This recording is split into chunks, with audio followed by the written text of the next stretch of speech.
mo! Pero karon sa ato bang sa City Hall, Kapuso James, Kapuso Jerwin, sa iyo pa kayo ang mga kapuso nato. Digid nato mapahunong kay ambak yun sa kiring pagpa-reduce sa lawas Kapuso James, Kapuso Jerwin. Jogging, dagandagan na yung plaza, pero naay mga magtungha din nga kari mo palakaway na ni sila padulong og malumon. Labi na si Sir Justin. Si Sir Justin mo padulong na nigmalumon pero taga Dinsan ka sir no? Atong mahinabi karon si Sir Justin kung unsa iyang masulti mahitungodan natong pangutana kung panahon na ba aron minusan sa Pilipinas ang pagpagawas og mga OFWs sa nagkalaing-laing mga nasod o ipadayon lang tungod dakong tabang kini sa atong nasod. Asa man ka sir ato asang ipahunong o ato asang ipadayon? Di po na to makaingon nga, ihunong na to sir, kay nasa lagi po nga pamilya.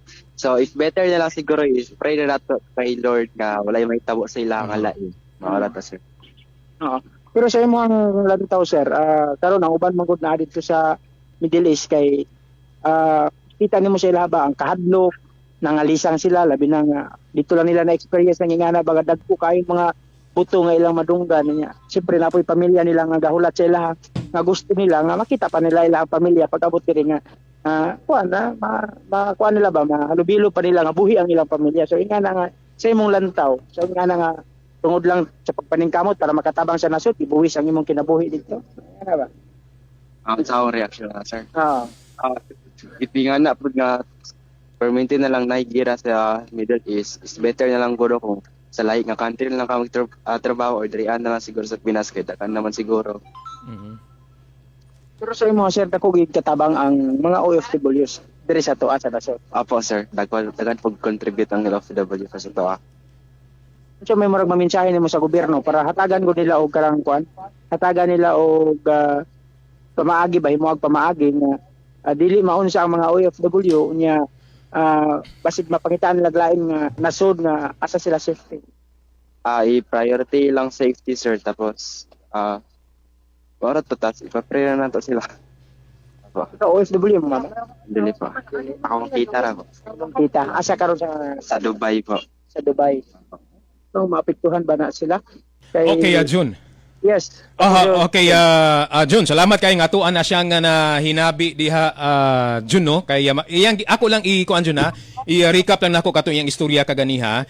Mas maayong kuan na lang sa lahi na lang nga country kuan manimpalad unya iampo na lang nato sa ato ang labawng makagagahom nindot kani iyang giingon Jun nga iampo na lang nato pod sa labawng makagagahom kay kini manggong mga nagakahitabo karon Jun o kita di man tanan no kuan gatuo o Biblia pero gatong basahon katong sa mga gatuo sa Biblia Jun didto gid nimo makita nga nahipatik didto nga ang magsugod ang kagubot na agyud sa may part sa may Middle East. Nakalatid na Kapuso James. Nakalatid gyud sa Biblia. Ganahan ko atong kuan Jun kato iyang gingon nga iampo nato ang mga nagakahitabo. Sige Jun, basig napay uban daha nga pili natong Kapuso Jerwin. Si Sir Justin, Jun, unsa kay tan-aw niya, unsa kay masulti kung mas pakusgon pa sa Pilipinas ang paghatag og trabaho sa mga Pilipino nga dako og sweldo aron nga dili na manimpad pa sa laing mga nasod nga mamahimo lamang katabang didto mga kapuso magpakalisod og maayo mahilayo sa pamilya o kay sa magpadayong magpadala og OFW kay aron nga makatabang sa nasod kuno. Ako man gusto Anong say mo? po na dili para dili na magawa sa mga wala na yung mga OFW sa gawa sir. Ana sila tas mas duol pa sila sa ilang pamilya. Aro. Opo. Sige. Salamat kay sir. Ikaw sir, unsa man gusto pa ba ni kung ikaw pangutanon panahon na ba nga minusan sa Pilipinas ang pagpagawa sa mga OFWs o kinahanglan sa laing nasod o ipadayon lang tungod kay dakong tabang ang mga OFW pud diri sa tuwa? Sa sa sitwasyon niya dako nga tabang, ako magnatabang ang OFW OFW mo akong papagod sa Korea. So ako dyan sa tabang nga makaakon ba sa mong pamilya. Pero sa sitwasyon ng sa Middle East karon, huwag na ng gira-gira, mas mayo dyan nga mapaulit ng mga OFW tungod sa mga trauma nila nga na experience karon. So mas mayo nga i-priority sa government nga kuwaon ng mga OFW dito sa Yan. Middle East. Aha, okay, so pero temporary ra sir, papaulion sa sila diri. Ang mangutana ko sira, unsa man temporary lang sa nga papaulion sila diri sa atua or after nga muhupa na ang giyera didto mahuman na sa ubang lugar sa Middle East dili tanan pabaliko na pud sila. Ingon ana ba sir ang tumong nimo? Inana ba imong opinion?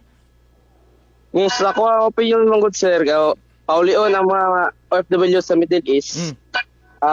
Mas maayo jud nga makaulit sila diri og hatagan og trabaho. Yun. Kahit tungod mo gud sa gira karon, dili ta kabalo kung sa pay mas mas dako pang may tabo nga gira sa about between sa Iraq og sa Iran. Iran og Israel. Ato na Iran og Israel. Okay, sige. Sige sir, thank you kay sir may buntag. You Thank you po. Pangalan to, sir? Gadi Palanog. Si Sir Gadi Palanog, OFW po ang iyang papa pero Korea. Okay. So, OFW iyang papa, naasa Kuanjon, Asia iyang papa. So, layo. Oh. So, muna, pero mas tapos, maayo, Jun. pero mas maayo dyan, no? Maayo iyang gi Kuanjon, iya pong suhestyon ba? Iya gid no, iyang opinion tong kaganiha, pabalhin na lang adto lang lahi nga country niya iyampo kanang iya diha karon. Kato iyang giingon dyan nga Paulion papaulion. na lang, hatagan og trabaho. Hatagan og trabaho pero pait po diri sa tuwas Pilipinas dyan kay gamay kayong trabaho diri na may trabaho pero gamay ang sweldo. Anong say mo? Tinawag gina kapo sa James. Kagabi nagtawag ta sa mga OFWs dito sa nasud Kuwait, sa Qatar. Kung sila papilion gipangutana nato sila kapo sa James. Di Bisan sila pa nga ako ang igsuon akong manghod. Maingon siya nga madunggan lang niya ang mga hazard sa ilang nasod sa Kuwait kung naanay mo agi nga mga dagko daw kay missile. Pero gignan ako pauli-uli. Siren Juno, ang siren. Karang sirena ka naanay magpadulong nga mga dagkong sa tuwa pa diri ka puso Jerwin dagkong puso saging mo na gitubang niya sa kuha balag magkinaon sa kumanon lang gid daw sa ang kontrata. So nga na nga mga kasing-kasing mga tungod sa ilang paglaban sa ilang pamilya bisan pag ilang kinabuhi itaya nila dito sa laing nasod mga kapuso. So nasayod man sila Jun, nasayod man sila nga pag-abot nila sa Pilipinas ang kanang pangako sa taga-gobyerno nato diri nga naay ayuda, naay sustento nga madawat, adunay livelihood, ambot lang. Pero dako kayo ang saan nila na 15,000, kabot dili na 10,000. Nya pila pa ka bulan una nimo ma-receive na kapuso James kapuso Jerwin Nahuman na lang ang gira sa Iran ug Israel. si Kuan lang siguro Jerwin, si Hood lang siguro pero si Live wala. Anong say mo? Mao na kapait diri sa to ang nasod mo nang daghan kayo ang mapilitan nga maningkamot na lang dito sa laing nasod kay tungod pod sa sitwasyon diri sa ato ang nasod kapuso James kapuso Jerwin nga makaingon pod kag ambot lang nangaunsa. Okay. Live gikan diri sa atubangan sa City Hall. Kini yung kapuso sa radyo, Mauricio Jun Pandamon dapat totoo.